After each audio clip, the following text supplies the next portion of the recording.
This story is just called Auntie Gigi. We've already met Gigi when she rescued young Freud from the just vengeance of an angry bush pig. Large, destined never to bear a child, she behaves in so many ways more like a male than a female. But she's always been fascinated by infants, and over the years she's acted as auntie to one youngster after another, playing with and grooming them, and when the mothers permitted, carrying them during travel. But however good these relationships were, the child's mother always came first for the child. Until, when Gigi was about 38 years old, came the epidemic that claimed 8 chimpanzee lives, including the mothers of Mel and Spindle. That was the beginning of a new phase in Gigi's life.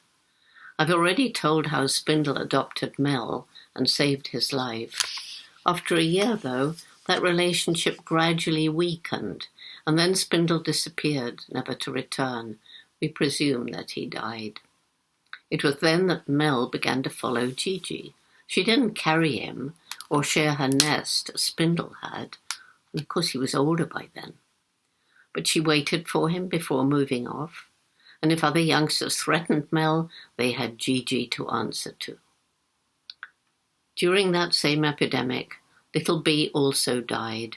By that time she'd given birth herself, and she left a child, Darby, who was almost the same age as Mel had been when he was adopted by Spindle.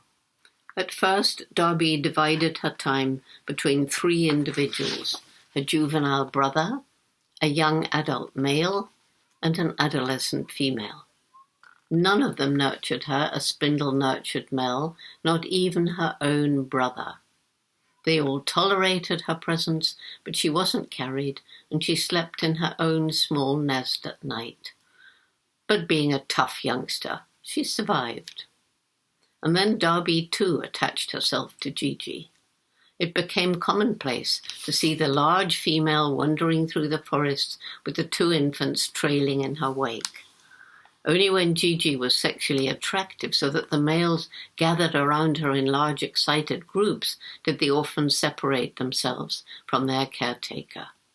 Then we often found them on their own, 2 little babes in the wood.